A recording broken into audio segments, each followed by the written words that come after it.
Muy buenas tardes a todos. Para nosotros es ahora una ocasión bastante especial, con ocasión del web seminar número 8, que hemos denominado Génesis y Desarrollo del Funcionalismo Penal. Es una ocasión bastante especial porque vamos a contar hoy día con la participación del profesor doctor honoris causa múltiple, el profesor Jutta Jacobs, quien, como sabrán, no requiere mayores presentaciones, pero es muy placentero que él haya aceptado participar en esta ocasión. Él no viene a Perú desde hace 6 años prácticamente, viaja poco en estos últimos tiempos y está dedicado, como siempre, a la investigación y a las publicaciones, ¿no? Entonces es un honor, un altísimo honor para nosotros poder contar con el profesor Jacobs en este seminario. Y asimismo, quiero agradecer de modo especial al colega y amigo Miguel Polaino Orts, quien ha decidido, de quien hemos recibido, ¿no?, su apoyo muy decidido desde el principio, ¿no? Hemos querido organizar y proyectado este seminario, ¿no? Miguel, muchísimas gracias. Miguel, profesor de la Universidad de Sevilla, como varios saben, y gracias a él estamos contando también con la participación, digamos, la coorganización, ¿no?, de la Facultad de Derecho, el área de Derecho Penal de la Universidad de Sevilla, que dirige la profesora doctora Carmen Gómez Rivero.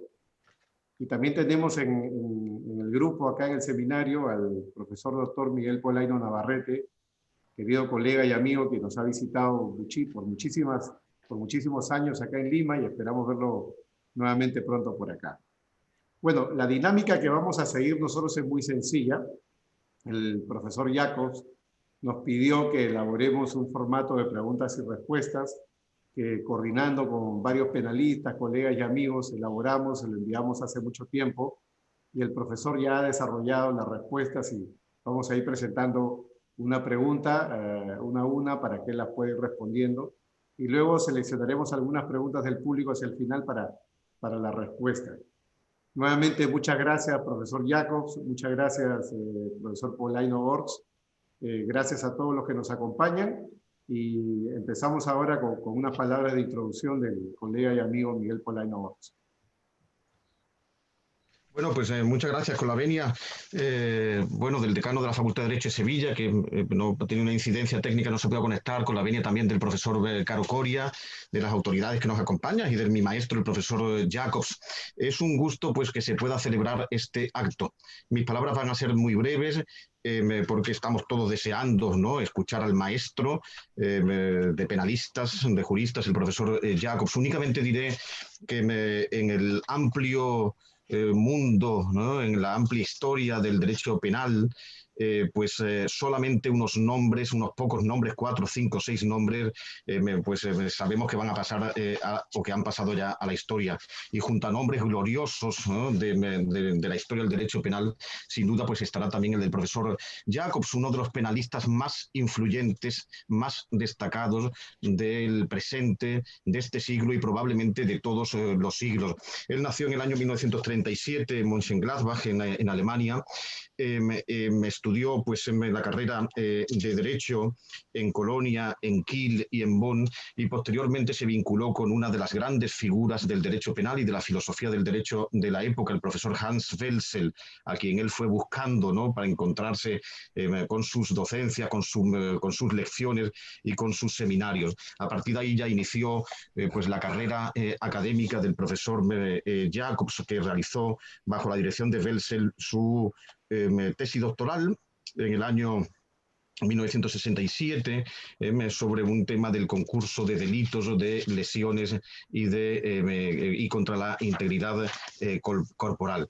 A partir de mediados de los años 70 se desarrolla pues la obra científica del profesor Jacobs, conocida con el nombre de funcionalismo. Probablemente pues en este sentido la obra más conocida sea su tratado de derecho penal. Yo tengo aquí la primera edición del año 1983 y la segunda edición alemana del año 1991. Esta obra sin duda pues ha marcado, ¿no?, una época en las dos ediciones, desde la primera del año 83 a la segunda del año 91. 81, que fueron traducidas al castellano no mucho después y que sin duda han marcado una época. Son obras sobre las que el profesor Rothschild, otro gran penalista, pues dijo palabras muy elogiosas en la aparición, en la publicación de aquel libro. Decía el profesor Rothschild en el año 83, se trata del más audaz y más consecuente esbozo de un sistema puramente teleológico existente hasta la fecha.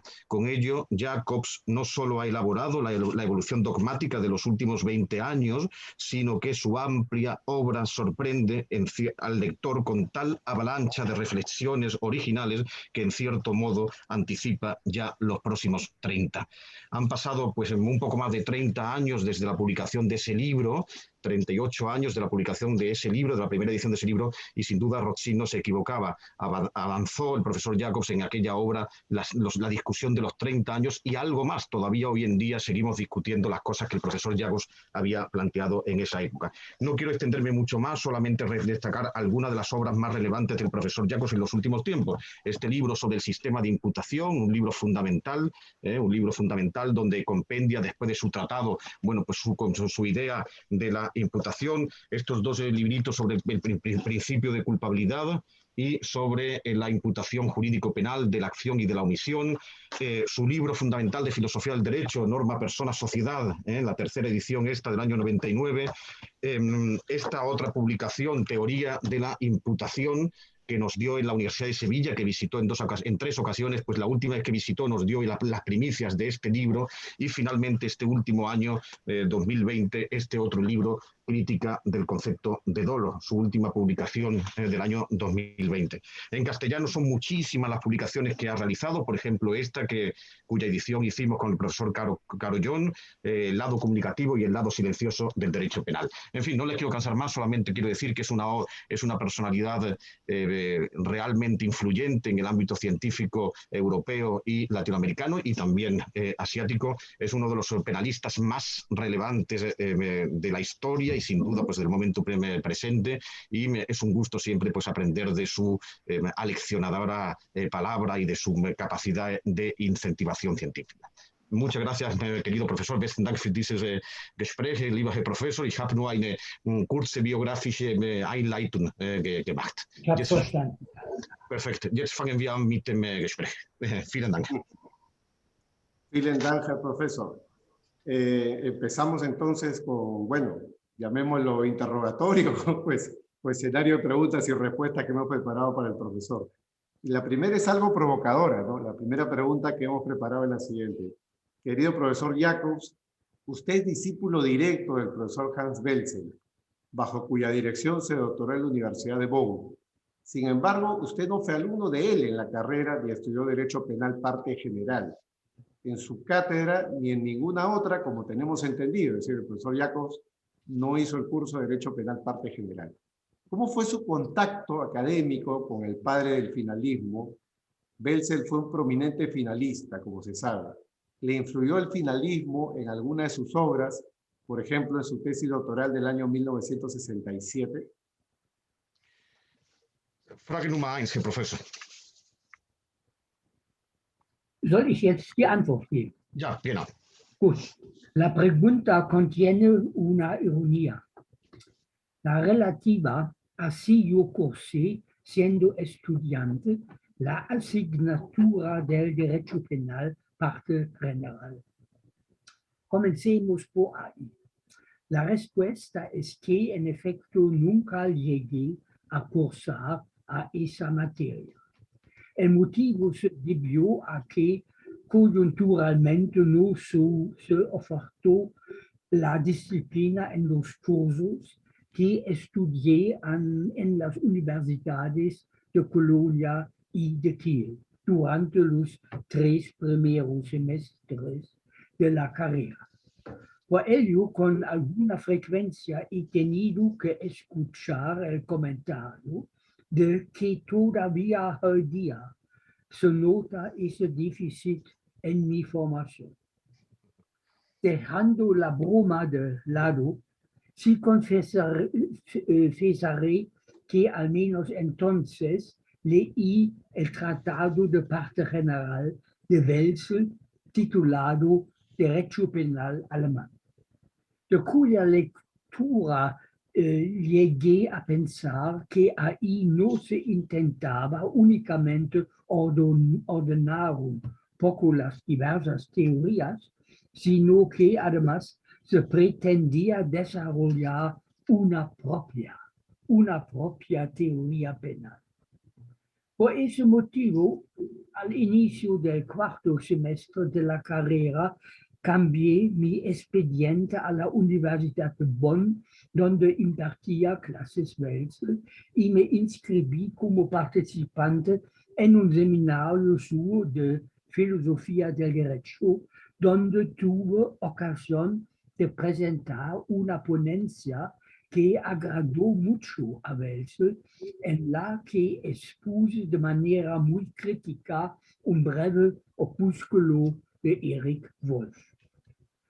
Luego siguieron otros seminarios, también algunas sobre temas jurídico-penales, y después del primer examen de Estado, en el que obtuvo una calificación aceptable, Welzel se mostró dispuesto a dirigir mi tesis doctoral, para la que me sugirió abordar la problemática del concurso de delitos del homicidio y de lesiones.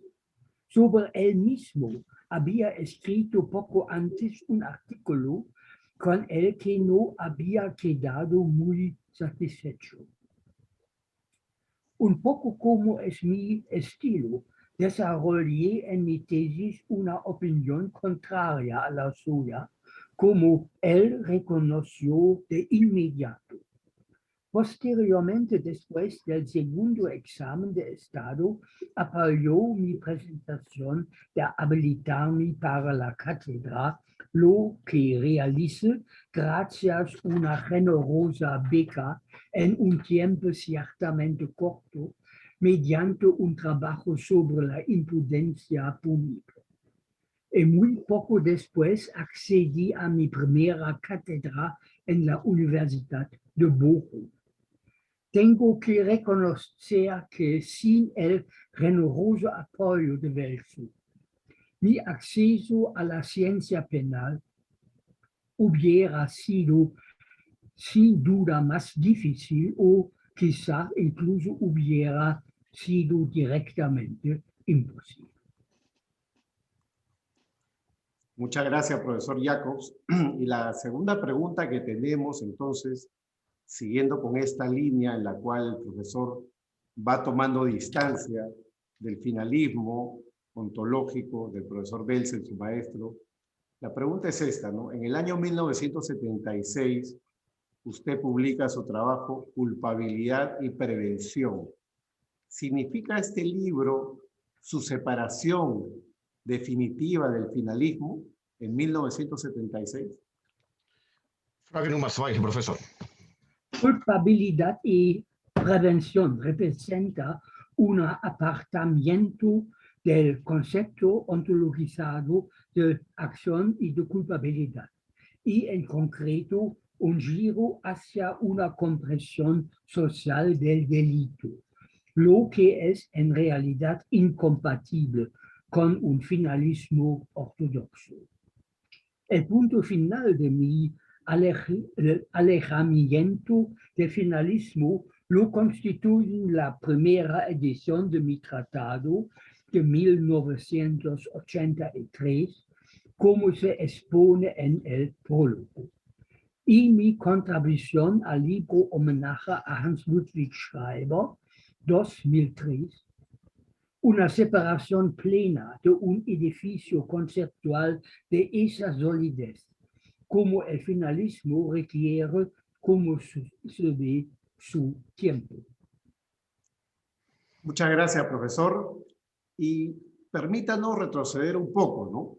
Permítanos retroceder a la oportunidad en la cual sus primeros, digamos, avances en la separación del finalismo se da teniendo en cuenta que en 1969 apareció la 11ª edición del Tratado de Derecho Penal, parte general de su maestro Hans Belzel.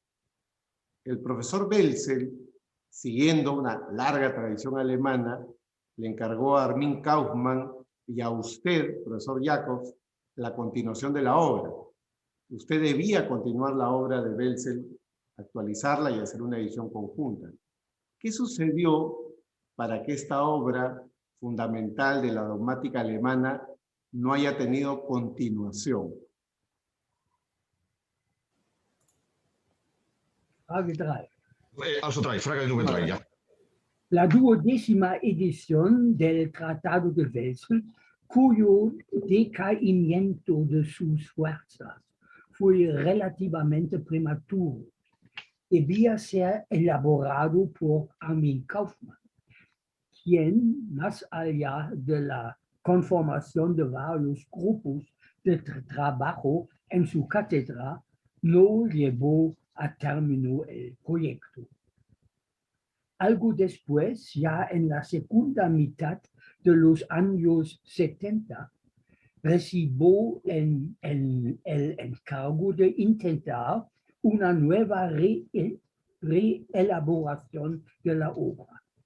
Reelaboré varios capítulos, pero me di cuenta rápidamente de que mis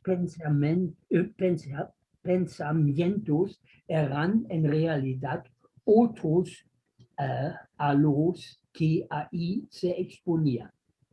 Ya me orientaba yo a una concepción funcionalista social. De ese modo decidí escribir mi propia obra, mi Tratado de Derecho Penal. Y justamente en esa línea, profesor, en el año 1976, usted accede a la cátedra de la Universidad de Regensburg, donde escribirá su Lehrbuch de parte general, la primera edición del 83 que usted ya mencionó. Y Roxin, como ha adelantado hace un momento nuestro colega Miguel Polaino, al hacer la recensión, ¿no?, de su trabajo para una revista alemana, mencionó que usted, con su Lehrbuch de parte general, había adelantado 50 años de evolución dogmática, ¿no? Cuéntenos un poco, por favor, acerca de la génesis, la preparación y el desarrollo de este libro de parte general suyo de 1983. Frage Nummer 4, profesor. La conformación de mi tratado se debe en realidad a una serie de condiciones externas verdaderamente ideales. Yo vivía entonces con mi familia en una localidad a unos 20 kilómetros de Ratisbona, en cuya cátedra entonces impartía clases. Se trataba de una vieja casona solitaria situada a un lado del bosque. Mi despacho de trabajo era la antigua capilla de la casa, una estancia con techo con bóveda. Cuando se me iba la inspiración, entonces tocaba el piano o jugaba con mis hijos o hacía senderismo bosque a través. Realmente, ¿qué más se puede pedir? En esa circunstancia evité durante un lustro acudir a congresos y realizar otros trabajos ocasiones. En suma, vivía retirado y me concentré ese tiempo en escribir mi obra. Me gustaría ilustrar esto con una anécdota. Por el bosque contiguo a mi vivienda paseaba yo siempre con un cuaderno de notas y un bolígrafo en el que iba escribiendo rápidamente los pensamientos que se me iban ocurriendo durante mi caminata. Así me detenía frecuentemente debajo de los árboles mientras anotaba palabras en mi cuaderno. Algún tiempo después, el dueño de la casa, un varón, que vivía también en la dependencia de la misma, me confesó que uno de los trabajadores forestales le había preguntado a qué se dedicaba su nuevo inquilino, que era yo. Y en concreto, la pregunta concreta fue si yo era un loco o un poeta. Pues, quién sabe, quizá un loco, un poco de los dos. Muchas gracias, profesor. Quiero hacer notar con la venia de Miguel Polaino que en la versión original de la respuesta del profesor había una anotación adicional, ¿no? Como un consejo que, si me lo permites, Miguel, puedo leer esa parte muy brevemente, ¿no? Claro. Escrita por el profesor. Él nos da un consejo a los interesados en el derecho penal y dice, es un consejo que, si se me permite, solo puedo recomendar a todos los científicos, especialmente a los universitarios más jóvenes, ¿no? Varios de los cuales acá están conectados y tienen la expectativa de convertirse en grandes penalistas. El exhibirse o mostrarse en público, hoy en día tan frecuente, no permite, por regla general, disponer de un largo y fructífero sosiego para investigar. Por ello, sigue el profesor Jacob, tuve siempre esa exhibición pública por contraproducente. Gracias, profesor. Y pasamos ahora a la quinta pregunta, ¿no? Vamos avanzando en el tiempo. En 1986, después del fallecimiento de Armin Kaufmann, usted accede a la cátedra de Bonn, que había desempeñado su maestro Belsen, ¿no? Allí permanece el profesor Jacob de 1986 al año 2002, 16 años, en que accede a la condición de emérito. Es el periodo de mayor desarrollo de la doctrina funcionalista y de mayor influencia en la dogmática hispanohablante. ¿Qué recuerdos tiene, profesor Jacob, de ese periodo? Frage Nummer 5. Con mi traslado a Bonn a mediados de los años 80, las idílicas condiciones de Ratisbona cambiaron en un doble sentido. De lado, me tuve que ocupar de impartir con regularidad la disciplina de la filosofía del derecho, a diferencia de los años anteriores. Y de otro, como era frecuente desde los tiempos de Welsel, seguía existiendo la tradición de recibir en esa universidad una gran cantidad de huéspedes extranjeros, becarios de la Fundación Humboldt, otros becarios del Servicio Alemán de Intercambio Científico y no pocos visitantes que venían con financiación de sus universidades de origen. Estos huéspedes extranjeros habían aprendido la lengua alemana y representaban un impulso gran al investigar en otro país. En otras palabras, no eran cabezas de mutón, sino más bien pertenecientes a la élite intelectual de sus países, como luego se encargarían de demostrar a lo largo de su vida posterior. La visita de los huéspedes extranjeros me llevó poco después a visitas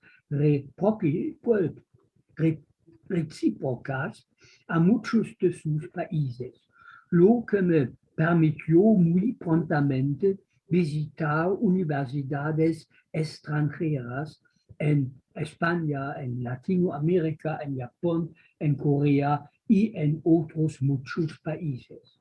Brevemente, mi círculo de influencia se había ampliado de manera notoria. Muchas gracias, profesor. Y pasamos a la pregunta siguiente, la número 6. Su teoría es conocida con el nombre de funcionalismo penal, que tiene dos influjos científicos muy claros, la filosofía dialéctica idealista de Hegel y la teoría de los sistemas sociales de Luhmann. ¿Qué debe el funcionalismo penal a estas dos construcciones, la de Hegel y Luhmann? Por favor. Frage Nummer 6, profesor.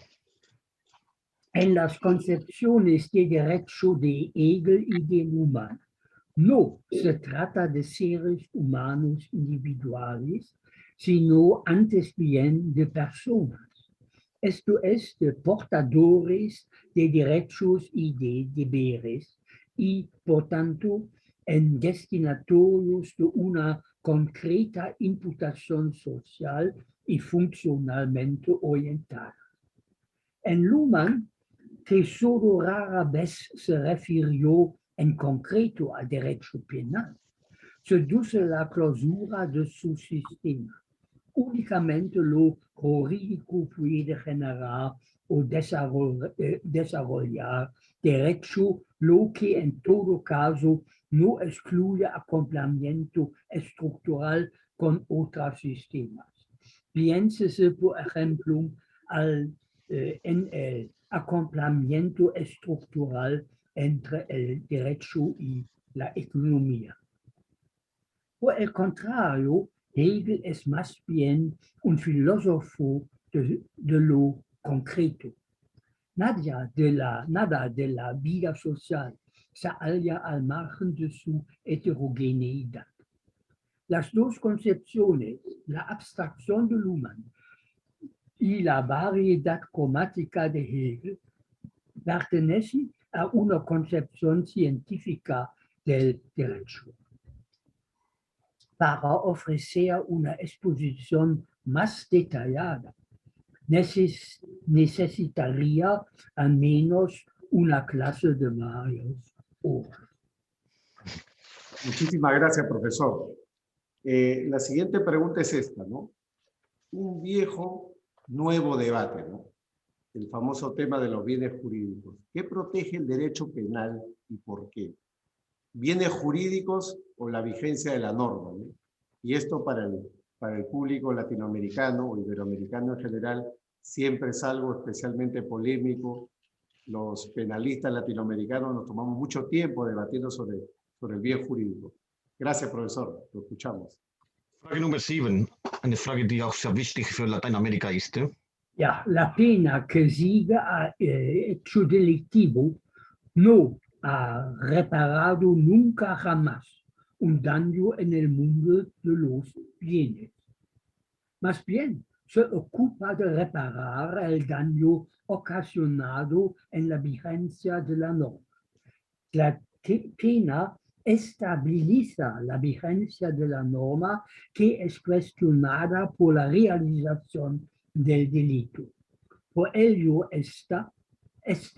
la vigencia de la norma es verdadero bien jurídico penal. Ello tampoco debe llevar a negar la protección mediata de bienes jurídicos en el sentido tradicional: la vida, la integridad física, la libertad, la propiedad, etc. Pero esa tutela tiene lugar solo de manera mediata, a través de la estabilización de la vigencia de la norma. Por cierto, que la suposición de que la protección de bienes jurídicos, a diferencia de la protección de la vigencia de la norma, es genuinamente liberal, es sencillamente falsa. Hay normas perfectamente liberales, lo que en realidad nadie puede negar, y también bienes muy pocos liberales. Piénsense, por ejemplo, en relación a esto último, en un Estado totalitario que erige como bienes jurídicos protegidos el aparato para el control férreo de la prensa. Muchas gracias, profesor. Y queda claro entonces en el discurso del profesor Jacobs que él no solamente considera que hay una protección evidentemente directa o inmediata de la vigencia de la norma, sino una protección inmediata, ¿no?, de estos bienes jurídicos tradicionales. Y claro, y en torno a ello, la crítica a que esto en esencia provenga del derecho penal liberal. Muy importante la aclaración para los que seguimos su obra. La octava pregunta es esta, ¿no? Tras casi un siglo de evolución dogmática y las diferentes direcciones que ha tomado la teoría de la imputación objetiva, ¿cuál es para usted, profesor Jacobs, la esencia de la imputación penal? Frage Nummer 8. Imputación significa que una persona y un resultado son vinculados de tal manera que la persona es tenida por responsable del resultado. Puede tratarse de una imputación buena o benéfica, en la que el benefactor es responsable de los efectos benéficos de su actuación. Pero también, como ocurre en derecho penal, puede tratarse de una imputación reprobatoria en la que el autor del delito es competente y responsable de los efectos de sus actos lesivos, esto es, de la lesión o puesta en peligro de la fidelidad a la norma. De las respuestas que pueden darse a las preguntas sucesivas puede extraerse la conclusión siguiente. Se trata de una ordenación social y no de una ordenación de un contexto naturalmente dado. Y ello, claro está, también porque para el delito no basta como un mero pensamiento, sino que en puridad se requiere, antes bien, la constatación de una desviación normativa social. Muchas gracias, profesor Jacob, muchas gracias. Y la siguiente pregunta es esta, ¿no? Justamente en la línea de la imputación, ¿no? ¿Qué significa para usted exactamente intervención delictiva, ¿no?, considerando lo que ya nos ha comentado? Frage Nummer 9. Intervención delictiva significa considerar que la realización típica llevada a cabo por mano ajena también es una realización típica propia. Es indiferente a quien corresponda corporalmente la mano de realización delictiva, cuando únicamente su movimiento puede imputarse a los intervinientes. Este es el caso del interviniente que posibilita el movimiento mediante una conducta que tiene el significado de que la realización típica podía seguir a continuación. No trata, pues, de un naturalismo de quien es la mano que se mueve, sino del significado de un aporte. Por ejemplo, suministrar un cuchillo, por ejemplo, vendiéndolo en una tienda, puede no significar nada desde el punto de vista penal. Y sin embargo, proporcionarlo durante una pelea que tiene lugar delante de nosotros puede tener un significado totalmente diferente. Por ejemplo, toma la base. En este último caso, la puñalada que sigue a continuación también es una puñalada de quien proporcionó el cuchillo y no solo de quien fácticamente la da. Muchas gracias, profesor. Y justamente a propósito de este ejemplo del cuchillo y el significado que puede tener la intervención en el caso concreto, la pregunta es esta, ¿no? Uno de los aportes esenciales Uno de los aportes esenciales del profesor Jacobs gira en torno al concepto de prohibición de regreso. ¿Qué significa prohibición de regreso para el funcionalismo en su sistema, profesor Jacobs? Nummer 10, zum Regressverbot.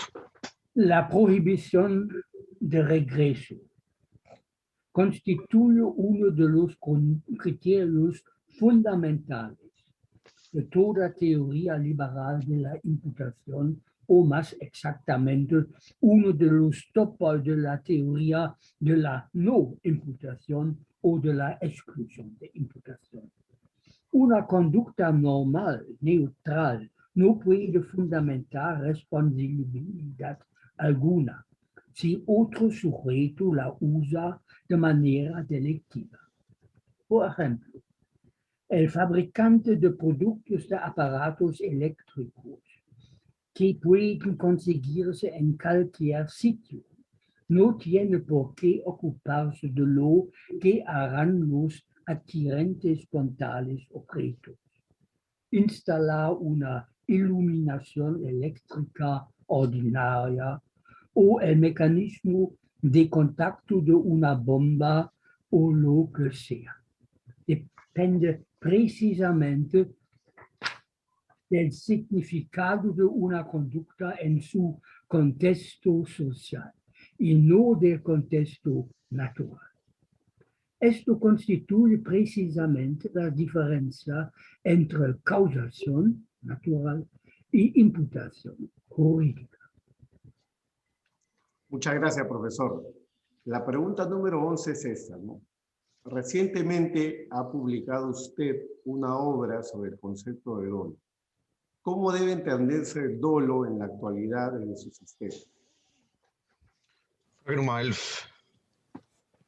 De la misma forma que la teoría de la intervención delictiva parte por lo general de la realización naturalística de propia mano, la teoría de dolo parte por lo general de la distinción naturalística entre conocimiento y desconocimiento del individuo que actúa. Según esta argumentación, si éste no piensa, por ejemplo, que la posibilidad de su acción ocasione una muerte, entonces su conducta por sí misma no significa matar. Pero el significado de una conducta se determina también a través de la comprensión general de lo que se trata. Y si la persona que actúa conoce que su conducta tiene el significado social de matar, pero si esta conducta no entraña de por sí un resultado lesivo, ello sería la opinión privada de un individuo, pero no decisiva socialmente. A modo de ejemplo, piénsese en los casos conocidos en todos los países de los conductores que circulan la vía pública a una velocidad desconsideradamente elevada. Incluso cuando el conductor confía en su habilidad al volante o en su buena suerte, actúa según el entendimiento general con dolo. Muchas gracias, profesor Jacobs. Y ahora viene una pregunta interesante por la comparación que va a significar, ¿no?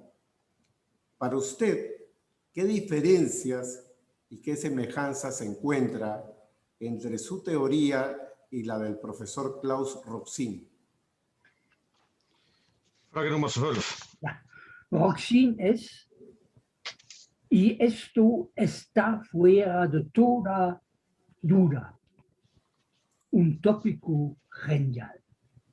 Los argumentos que desarrolla para solucionar problemas parciales despiertan frecuentemente mi admiración y en no pocas ocasiones su argumentación es digna de ser seguida, por ejemplo, en relación con su teoría de los delitos de infracción de deber. Yo mismo parto pocas veces de los problemas individuales existentes, más bien atiendo a la conexión de los problemas. Eso hace a veces de mis soluciones parezcan más drásticas frente a las de Roxy, que parecen más agradables. Por ejemplo, en los supuestos mencionados antes de provisión de regreso, yo sostengo la necesidad de separar las esferas de las personas, aun cuando quien ofrece la prestación conozca a través del receptor de la prestación el delito que va a tener lugar. Roxy descubre para estos casos el enfoque de la responsabilidad separada, lo que sin duda un resultado agradable, pero poco sostenible desde el punto de vista sistemático. Muy bien, muchas gracias, profesor Jacobs. Y la siguiente pregunta también nos pone un escenario polémico, ¿no? De nuevo sobre el tema del derecho penal del enemigo. ¿Qué significa derecho penal del enemigo y qué pretendió usted señalar con este concepto que ahora es tan polémico entre los penalistas? Frage Nummer 13 zum Feindesstrafrecht. Sí, los argumentos que se han esgrimido para cuestionar el concepto de derecho penal del enemigo no los he entendido nunca. Pero sí los motivos que han llevado a escribirlos, arremetiendo contra el concepto puede verse de manera simple y superficial el estatus de quien defiende un excelente concepto de Estado de Derecho. Pero tan sencilla no es la cosa. El derecho penal del enemigo, esto es, la punición de hechos no plenamente ejecutados, sino solo planificados y aún no realizados de manera completa, es algo frecuente en muchos códigos, como por ejemplo en derecho penal alemán, donde se sanciona la preparación de un delito de manera similar a la sanción de la tentativa. Se puede considerar que esas regulaciones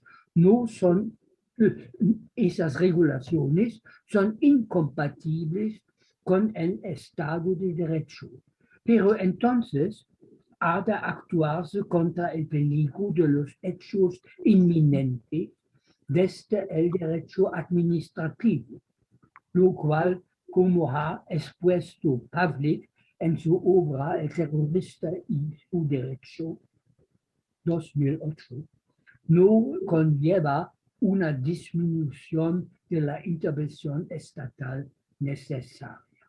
Con otras palabras, desde la óptica del Estado de Derecho, lo horrible del derecho penal del enemigo o su equivalente en el derecho administrativo sancionador no conlleva que la estructura normativa puede mantenerse de manera estable sin esos necesarios puntos horribles. Dicho sea de manera drástica, un Estado no se mantiene de puras ilusiones. Muchas gracias, profesor Jacobs. Y ahora, antes de pasar a las preguntas del público que vamos a seleccionar, tenemos una pregunta adicional que ya está preparada, y es la siguiente, ¿no? ¿Debe construirse, para el profesor Jacobs, un nuevo derecho penal económico y empresarial a partir del paradigma de la persona jurídica. ¿Debe la persona jurídica ser un sujeto idóneo para cometer delitos? Frage Nummer 14. La discusión centenaria sobre la capacidad delictiva de las asociaciones puede analizarse, según mi punto de vista, desde un nuevo plano. Me gustaría ejemplificar ese problema principal aplicado a las personas jurídicas económicamente activas. Se trata de si un error del administrador de esas entidades que tiene efectos ulteriores, esto es, no de una manera conducta interna como la administración desleal, que afecta al patrimonio acumulado por ellas hasta el último céntimo de sus propiedades. Desde la óptica del partícipe de la entidad, esto significa quien encomienda la gestión de su capital a otras personas. Y la solución vale también para el simple caso de representación. Entonces, no puede quejarse en el caso de un error del administrador con efectos exteriores, de que el capital forma parte de la masa de responsabilidad porque ello pertenece a la unidad actuante. En concreto, en la determinación de la pena que corresponde a una conducta delictiva que tiene efectos exteriores, también repercute en el patrimonio administrado.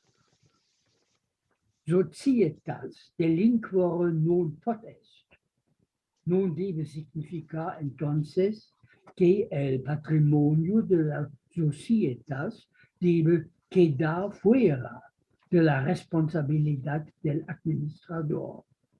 Quien transfiere partes de su persona a otra persona. Y el patrimonio es una parte de la persona. Entonces no puede en caso de responsabilidad reclamar por sí mismo si incurre en una íntima contradicción. Muchas gracias. Muchas gracias, profesor Jacobs. Hasta acá hemos agotado las preguntas generales que habíamos preparado. Ahora tenemos una pequeña selección de preguntas del público que nos han mandado los casilleros. Y quiero aprovechar la pausa para agradecer una vez más a la Facultad de Derecho, el área de Derecho Penal de la Universidad de Sevilla, por el auspicio de este evento y coorganización. También, evidentemente, al Centro de Estudios de Derecho Penal Económico de la empresa que presido y dirijo, y al Grupo Peruano de la Asociación Internacional de Derecho Penal, que se ha reconstituido en el año 2020, y ese es el primer evento que organiza. Bueno, la primera pregunta, y ahora la dinámica cambia un poco porque vamos a requerir de las habilidades lingüísticas de nuestro querido amigo Miguel Polaino para la traducción. La primera pregunta del público es esta, ¿no? ¿Cree usted, profesor Jacobs, que su obra ha tenido más influencia fuera de Alemania que en su propio país? De ser así, ¿cuál sería la explicación? Also, Herr Professor, wir haben einige Fragen ausgewählt von denjenigen, die wir so von den Teilnehmern bekommen haben. Ja. Und die erste Frage ist also über der Einfluss von Ihrer Theorie außerhalb von Deutschland. Warum ist das so gewesen, Ihrer Meinung nach? Der Einfluss meiner Theorie auf die Praxis in Deutschland oder außerhalb von Deutschland ist schlechthin minimal. Ich kenne eine Entscheidung des obersten Gerichts in Peru, die sich auf so eine Art Regressverbot berufen hat. Ansonsten gibt es da nicht. Der Einfluss aber auf die wissenschaftliche Diskussion in Lateinamerika, insbesondere Peru, Kolumbien, ist groß. in Japan und Korea ebenso. Bueno, el profesor considera que el influjo de su teoría en el ámbito de la práctica, de la praxis, tanto en Alemania como fuera de Alemania, es reducida. Es una influencia reducida. Conoce algunas sentencias donde se han tenido en cuenta bueno, pues sus planteamientos, por ejemplo, sobre presunción de inocencia, pero no es una influencia pues considerablemente grande. Sin embargo, el influjo que su teoría ha tenido en el ámbito de la discusión científica, tanto en Alemania como fuera de Alemania, ha sido considerablemente grande. En muchos países, en España, me parece que ha citado a Perú, a Colombia, a Japón, Corea, son países en los que ha habido muchos penalistas que desde el punto de vista científico han debatido sobre esa teoría. Der Grund für diesen Einfluss, den kenne ich ja nicht genau. Den kennen die, die mich übernommen haben, besser. Aber ich vermute, einer der Bedingungen des Grundes ist, dass es sich bei meinen Ausführungen nicht um eine Auslegung des deutschen StGB handelt, sondern um den Versuch, das einer modernen Gesellschaft angemessene zu formulieren.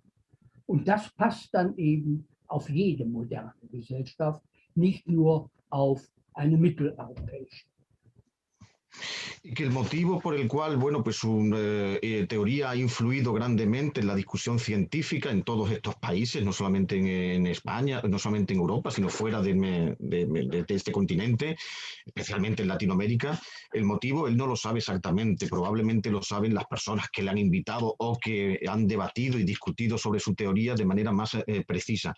Probablemente él supone que quizás se deba a que sus reflexiones no se encuentran limitadas solo por la letra de la ley del Código Penal alemán. No se trata de una interpretación del Código Penal alemán, sino que lo que ha pretendido es fijarse, referirse siempre a una sociedad moderna, y que sus reflexiones referidas a esa sociedad moderna pues se pueden, por tanto, exportar fácilmente a la discusión pues, de muchos países en el mundo actual.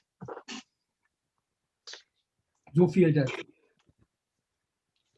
Excelente. Muchas gracias, profesor. Y pasamos a la siguiente pregunta del público, ¿no? Se ha comentado en este seminario la influencia de Hegel y de Luhmann en su sistema, pero es también clara la influencia de Kant. ¿Cómo resumiría la influencia de Kant en su sistema? Also die zweite Frage, Herr Professor, den Einfluss von Kant im Funktionalismus. Der Einfluss von Kant ist bei allen unterschwellig immer wieder da. Aber bei mir ist er, glaube ich, nicht besonders bedeutend. Und das hängt davon ab, dass Kant sehr oft rein formal argumentiert. Etwa der kategorische Imperativ handele so, dass die Maxime deines Handelns allgemeines Gesetz werden könnte, ist eine rein formale Definition eines Imperativs.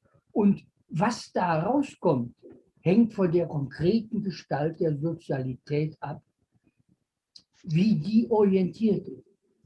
Das ist natürlich bei einer früher ständig orientierten Sozialität völlig anders gewesen als bei einer funktionalen. Bueno, danach, ich komme nochmal. Ok. Bueno, el profesor considera que bueno, el influjo que Kant ha tenido en el derecho contemporáneo y especialmente en el derecho penal siempre ha sido grande, que la presencia de Kant siempre ha estado ahí, pero que no cree que en su teoría el influjo de Kant haya sido especialmente intenso. Y ello depende, según el profesor, según la visión del profesor, en que las reflexiones de Kant, la formulación kantiana, se mueve muchas veces en un plano puramente formal.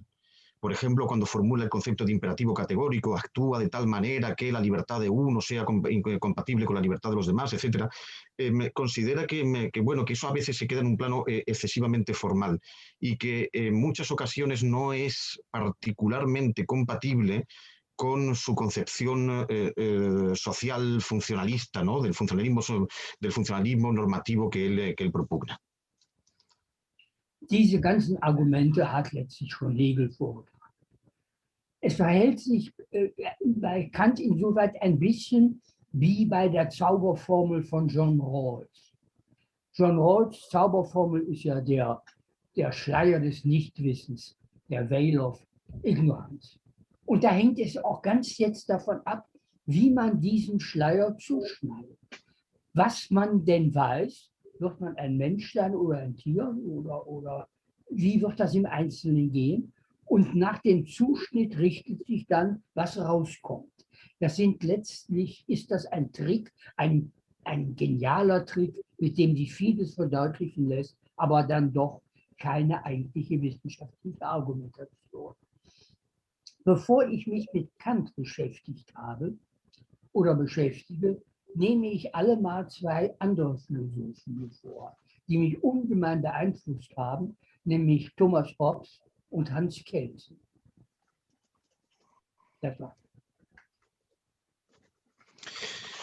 Bueno, que los argumentos que a él, bueno, pues para su concepción, pues más le han podido influir, se encontraban en otros autores, por ejemplo en Hegel, y que esta misma, digamos, formalidad o esta misma, el argumento por el cual pues él se separa en muchos aspectos de la influencia kantiana, se puede también ver, por ejemplo, en las fórmulas de Rawls.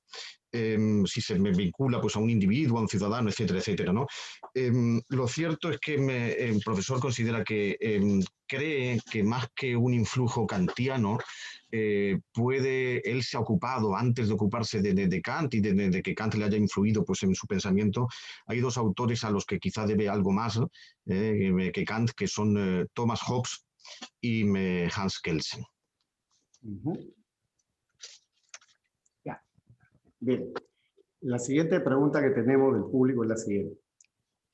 Una de las críticas más comunes a su obra se relaciona con el poco o nulo valor que le otorga la política criminal en su modelo dogmático. ¿Cuál es entonces el rol de la política criminal en el derecho penal en general, más allá de la dogmática? Lieber Professor, jetzt eine andere Frage über die Rolle der Kriminalpolitik im Rahmen des Strafrechts. Die Frage kann ich fast gar nicht verstehen. Denn nehmen Sie doch beispielsweise die gesamte Lehre vom unerlaubten Verhalten als Teil der Lehre von der objektiven Zurechnung. Was ist das denn anderes als der Versuch, der Gesellschaft abzulauschen, wie sie kriminalpolitisch vorgehen soll? Mit erlaubtem Risiko, mit Vertrauensgrundsatz, mit einem Regressverbot. Das sind doch alles kriminalpolitische Fragestellungen und dass die nicht behandelt werden, stimmt nicht. Genauso verhält es sich beim funktionalen Schuldbegriff. Etwa bei der Frage, wann ist das Festlegen von Schuld erforderlich? Das kann man schön deutlich machen an den sogenannten Entschuldigungsgründen. Die haben alle Ausnahmen. Und die Ausnahmen sind alle kriminalpolitisch. Bueno, dice el profesor que no puede entender bien esta crítica, ¿no? La crítica que a él se le formula a veces de que su teoría pues desatiende un poco a la política criminal y que no juega, por tanto, un papel importante en su teoría. Él considera que si entiende como entiende que la teoría de la conducta adecuada, permitida, forma parte, por tanto, de la teoría de imputación objetiva, entonces existe una gran vinculación entre derecho penal, entre dogmática y política criminal. Máximas, criterios, principios, instituciones como el riesgo permitido, como la prohibición de regreso, como las máximas, los principios de confianza, como los principios, por tanto, de imputación objetiva, tienen necesariamente también una base político-criminal. y que en este sentido, bueno, pues él no desconoce la relevancia de la política criminal. Y eso también se puede ver en otro concepto, por ejemplo, el concepto de culpabilidad. Todas estas figuras, todas estas instituciones tienen también excepciones y que esas excepciones tienen necesariamente un fundamento también político-criminal. Das Besondere an meinem Verständnis von Kriminalpolitik ist, dass es nicht darum geht, der Gesellschaft jetzt irgendetwas vorzuschreiben. Du musst das so machen oder das musst du anders machen, sondern dass man in die Gesellschaft reinlauschen muss, um zu erfahren, was muss die tun, um sie selbst zu bleiben. Das ist natürlich eine etwas verborgenere Kriminalpolitik, aber es ist eine. Also etwa wenn ich feststelle, dass es im deutschen Strafrecht Feindstrafrecht gibt, ist das eine kriminalpolitische Feststellung. Das war's.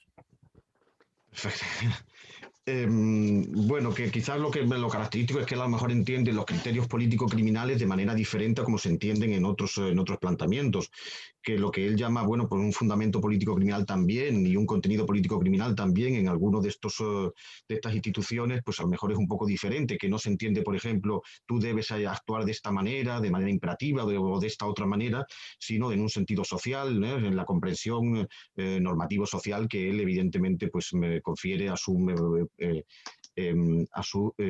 teoría. Y que, por ejemplo, cuando él constata que existen normas de derecho penal del enemigo en el derecho alemán, pues también se trata de una cuestión político-criminal. Excelente, muchas gracias. La siguiente pregunta del público es, ¿considera usted que el derecho penal ha alcanzado con el funcionalismo, la normativización del derecho penal, una perspectiva metodológica de consenso y que marcará el futuro de la dogmática penal? O dicho de otro modo, ¿habrá un postfuncionalismo? Jetzt, Herr Professor, eine andere Frage, die ich Ihnen auch schon vorher geschickt habe, Ja. zur Zukunft des Funktionalismus, ob es einen Postfunktionalismus geben kann oder geben wird. Ich bin ja kein Prophet, aber allein aus dem, was man bisher in der Geschichte erfahren hat, muss man sagen, das von Fukuyama beschworene Ende der Geschichte ist bisher nicht eingetreten. Und ich nehme an, es wird auch nicht eintreten. Es mag kommende Zeiten geben, in denen man Strafrecht besser erklären kann mit anderen Methoden, als mit denjenigen, die zum Beispiel ich heute anwende, indem ich die Straftat als Kommunikation verstehe. Das mag sich auch wieder ändern und mag etwas anderes werden dann, wenn es sich ändert. Und das kann ich nicht genau prophezeien. Bueno, dice el profesor Jacobs que él no es un profeta. Lo que dice el profeta está un poco desprestigiado. Y pero que si se atiende, bueno, pues a la evolución histórica, a la historia reciente, ya desde, no sé, desde la opinión de Fukuyama, ¿no? Del final de la historia, pues que pues se puede constatar que muchas de esas cosas, que se profetizaron, pues no han sucedido, ¿no?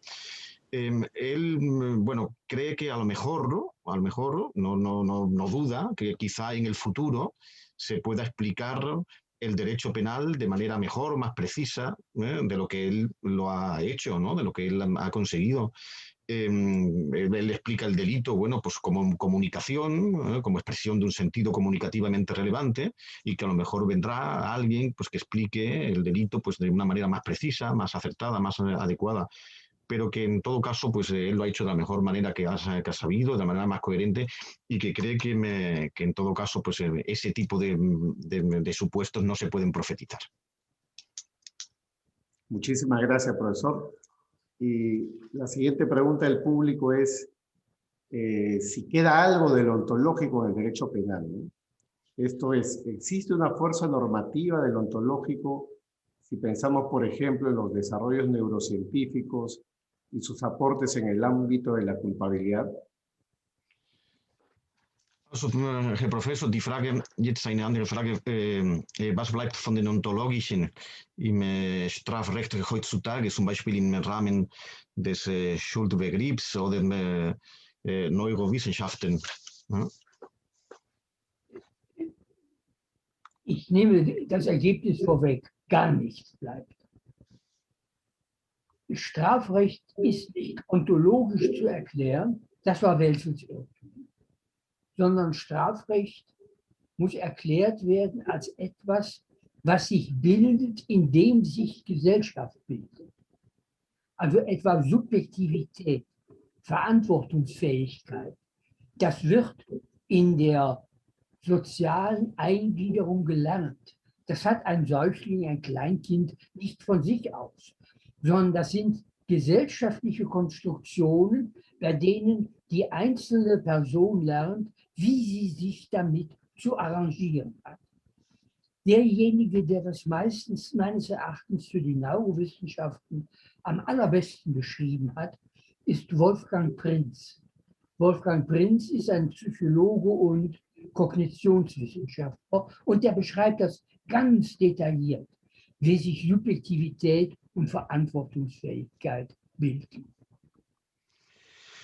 Bueno, que el profesor Jacobs me contesta esta pregunta de sobre qué queda del ontologismo en el mundo actual, si se puede haber una fuerza normativa de lo ontológico, etcétera. Dice el profesor Jacobs que en absoluto, que nada de eso, que no queda nada, ¿no? del ontologismo.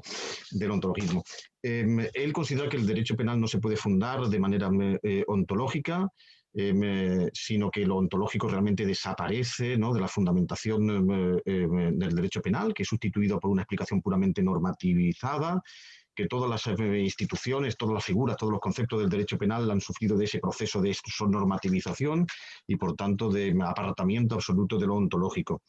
A propósito de su concepción, de su idea sobre el concepto de culpabilidad y el aporte a las neurociencias, ha citado pues, a un científico, Wolfgang Prinz, que considera que es el que mejor conoce o que mejor ha sistematizado el propio pensamiento del profesor sobre lo subjetivo y la responsabilidad, a propósito de este ámbito de las neurociencias y de la culpabilidad.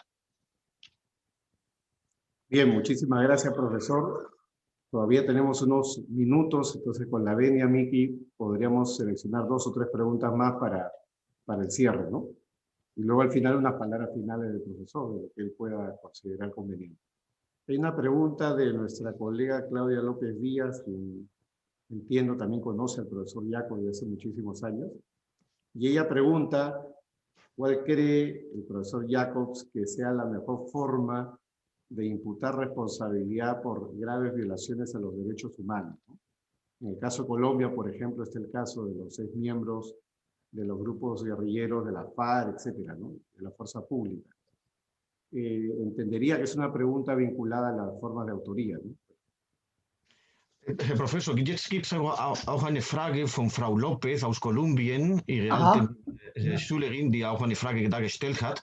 Sie ist jetzt Richterin in Kolumbien und sie fragt nach also es ist eine Frage zur Zurechnung und zur Täterschaft. Wie kann die Zurechnungsform in diesen Fällen gegen Menschenrechte in Kolumbien?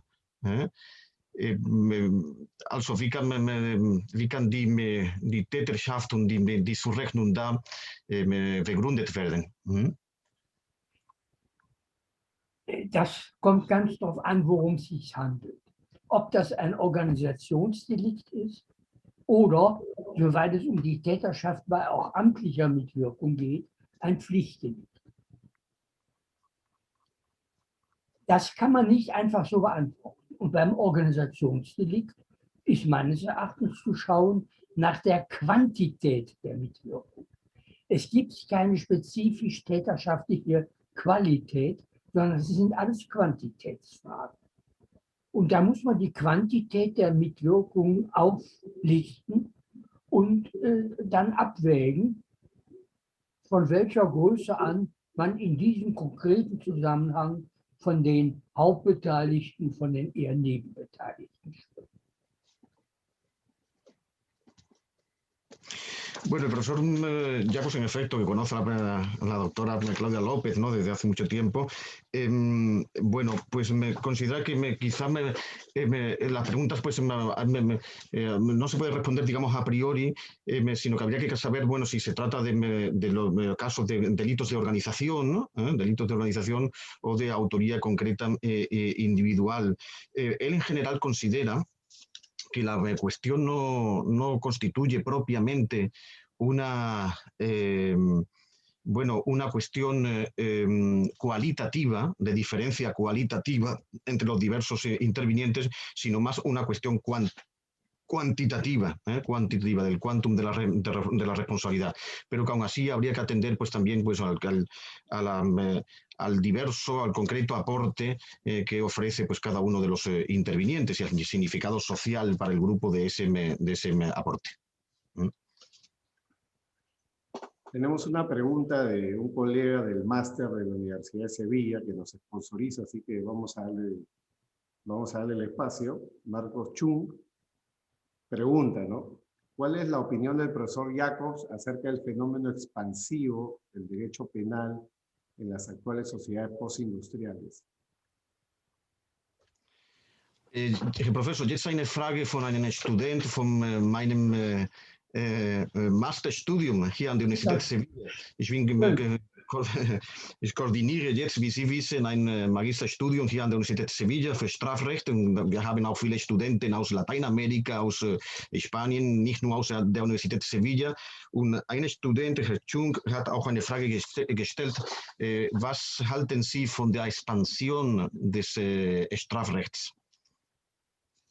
Also diese Denomination, der Name, der auch von dem bekannten Buch von Herrn Silva Sánchez. Ja, ja.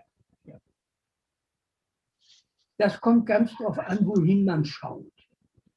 Natürlich ist etwa, was im besonderen Teil den Bereich der Urkunden angeht, durch das Aufkommen von digitalen Medien alles viel komplizierter geworden.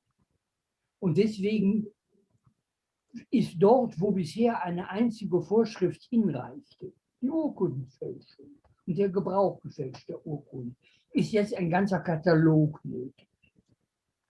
Und dann gibt es eine Menge anderer Bereiche. Teils ist die Gesellschaft empfindlicher geworden. Das ist etwa der Fall bei der Frage des Stalkings oder bei der Frage der sexuellen Annäherungen an Frauen. Und es lassen sich andere Gründe nennen, die zu der Ausweitung geführt haben. Aber wenn man mal historisch nachschaut, muss man feststellen, das Strafrecht ist ungleich milder geworden und kennt auch eine ganze Menge nicht mehr, was man früher kannte. Also als ich studierte, war die Kuppelei noch strafbar. Kuppelei wurde ordinärerweise definiert als fremder Unzucht Vorschub leisten. Das war strafbar. Nicht? Heute lacht man. Bueno, el profesor Jacobs considera, a propósito de la expansión del derecho penal, que habría que matizar un poco y habría que ver exactamente a qué ámbito de la sociedad y del derecho penal se refiere esa expansión. Por ejemplo, con el avance de los instrumentos técnicos, con bueno, pues la difusión de Internet, etcétera, etcétera, es normal que las viejas categorías de delitos de falsificación de documentos tengan que adaptarse, adecuarse a esa nueva manifestación de lo documental, ¿no? Y que evidentemente pues ya no se refiere solamente a un papel, al papel, sino que el formato evidentemente pues se puede expresar de otras formas evidentemente adaptadas a la modernidad. En otros ámbitos, por ejemplo, considera que el derecho penal se ha convertido bueno, en algo más susceptible, por ejemplo, en el llamado stalking, en el delito de stalking, de acoso, ¿no? o en algunas conductas sexuales, por ejemplo, acercamiento, merodear, por ejemplo, bueno, pues a las mujeres, ¿no? Por ejemplo, ¿no? Entonces, en estos tipos, pues la sociedad se ha convertido en más susceptible, más cuidadosa, digamos, en proteger esos elementos que quizá debieran recoger esa también tipificación, pero que en general, si se analiza pues, el derecho penal desde una perspectiva histórica y se analiza cómo era pues, hace un tiempo y cómo es ahora, cree que en general el derecho penal no ha sufrido una expansión, sino lo contrario, se ha convertido en algo más, digamos, se ha atenuado en algo más leve, no tan contundente, no tan drástico, sino más leve.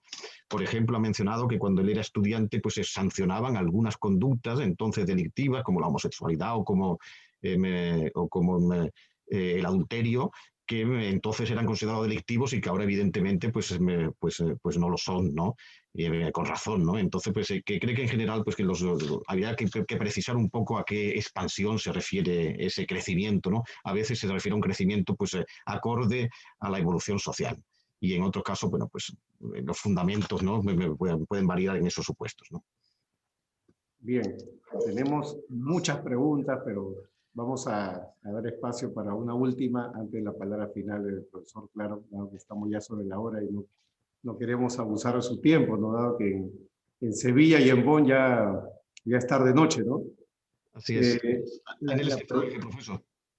claro, Bitte? Ainel Estefrage. la pregunta es esta, ¿no? Del colega Serpa, Edgardo Serpa. ¿Cómo cree usted que debería ser la forma de imputar responsabilidad, ¿no? Autoría mediata, determinación en los aparatos organizados de poder, desde desde el punto de vista de los mandos medios y superiores, ¿no? Tema polémico, ya sabemos los que seguimos la obra del profesor Yacos cuál es su pensamiento, pero creo que es importante que el comparativo frente al planteamiento de Roxin, ¿no? De la autoría mediata, por eso creo que es relevante la pregunta en este contexto. Perfecto. Herr Professor, die letzte Frage. Es ist eine Frage auch von einem Kollegen, Serpa. Fragt über die Zurechnung in organisatorischen Machtapparate. Ja. Was halten Sie von der Lehre von Herrn Rotzin und was ist Ihre Lösung? Mittelbare Täterschaft oder und so weiter. Mittäterschaft. Ja. Mittäterschaft. Diejenigen, die im organisatorischen Machtapparat ausführen, die sind ja in der Regel nicht geisteskrank oder sonst nicht verantwortlich. Die sind ihrerseits verantwortlich und dann ist das Ganze eine Mittäterschaft. Das ist ja ganz brisant geworden in Peru, als der Präsident, bitte? Fujimori. Fujimori, als Herr Fujimori verurteilt wurde. Und dann haben wir in Deutschland eine ganze Menge kleine Aufsätze dazu geschrieben. Und Roxin hat natürlich geschrieben, das ist organisatorischer Machtapparat. Die Ergebnisse sind ja auch nicht falsch. Und ich habe geschrieben, das ist viel einfacher. Fujimori war der Präsident. Das sind alles, ist in seiner Person ein Pflichtdelikt. Und die anderen sind Mitwirkende am Pflichtdelikt. Bien, bueno, el profesor Jacobs considera que la solución que él no comparte la solución ni la fundamentación que hace el profesor Rotzin en este aspecto. Cree que los ejecutores en estos casos de imputación, perdón, de aparatos organizados de poder, los ejecutores no son enfermos mentales o no son inimputables, que no comprenden la realidad ni la antijuricidad de lo que realizan, y que ha recordado entonces el caso, en efecto, el caso peruano de la imputación al expresidente Fujimori. Cuando se siguió aquel proceso, varios profesores alemanes escribieron pequeños artículos que después se recopilaron en un libro también en castellano, donde evidentemente el profesor Rothschild sostenía que se trataba de un claro caso de autoría mediata en aparatos organizados de poder, pero que él considera que la solución no es plausible ni es correcta. Él considera que el presidente Fujimori era titular de un deber especial, de un deber positivo, y que los actuantes, los ejecutores, eran también infractores de un deber y en ningún caso instrumentos que desconocían cuánto hacían. De manera que su solución en este caso no es la de autoría mediata, sino la de coautoría. Ese artículo, por cierto, se publicó en efecto hace algunos años en el Perú, lo traduje yo, recuerdo, y él fundamentaba ahí de manera más exhaustiva, digamos, esta solución, ¿no? A propósito de ese caso. Darf ich noch was sagen? ¿Ya? ¿Puedes decir algo más? Man muss bei der Lehre vom organisatorischen Machtapparat ja auch mal an die Entstehung denken. Das steht ja schon in der ersten Auflage von Rothschilds großer Habilitationsschrift drin, über Täterschaft und Tatverschaft. Und warum musste er das da reinschreiben?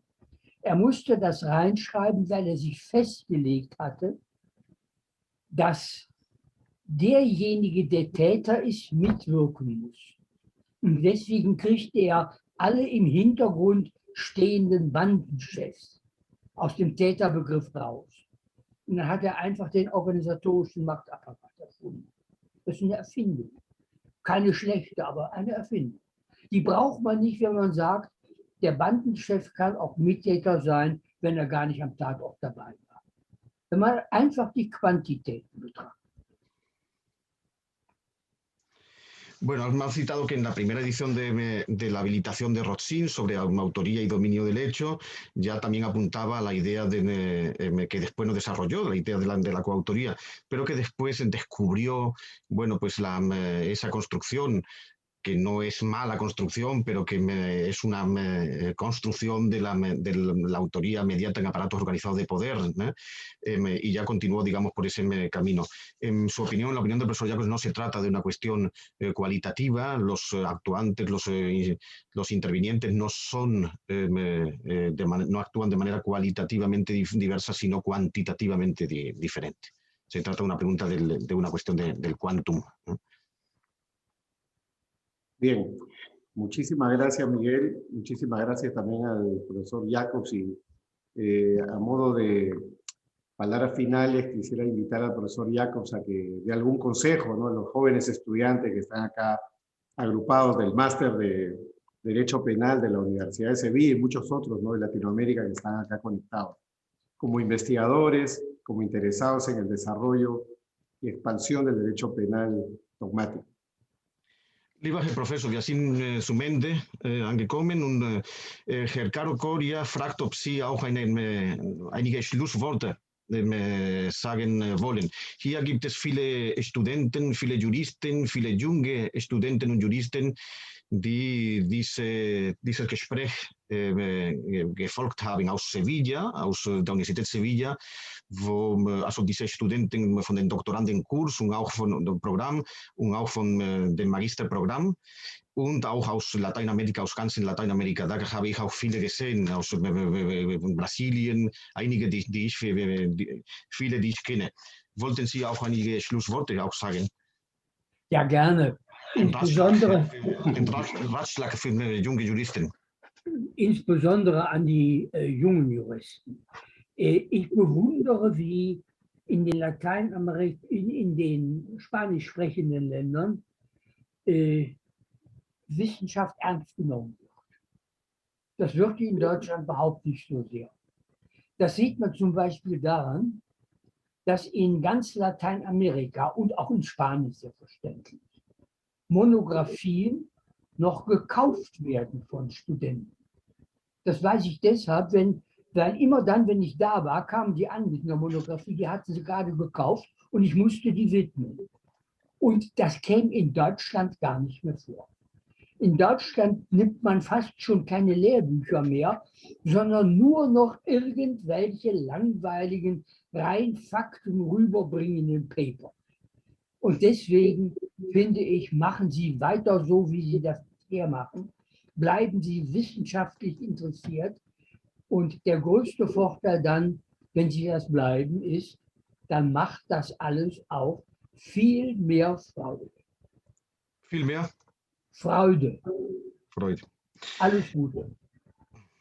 Bueno, el profesor Jacobs dice que le ha sorprendido un mensaje, ¿no? Un saludo para todos, pero también especialmente para los jóvenes juristas, que le ha sorprendido siempre, siempre cuando ha estado en Latinoamérica y también en España, le ha sorprendido siempre el interés con que los jóvenes estudiantes y jóvenes juristas se toman la ciencia, que se lo toman realmente en serio, lo cual se puede ver en algo que él ha comprobado. Cuando estuvo muchas veces en España o en Latinoamérica, muchos jóvenes estudiantes y estudiosos para que les firmara alguna monografía, algún libro suyo. Es decir, que los estudiantes compran, ¿no? Los estudiantes compran libros y compran monografías, no solo manuales, no solo tratados, sino monografías. Que eso en Alemania ahora sería impensable, que ningún estudiante se dedica a comprar monografías. Ni siquiera compran manuales, se dedican a comprar, bueno, pues unos breves apuntitos que muy sencillitos y aburridos que desde luego no aportan ni profundizan mucho.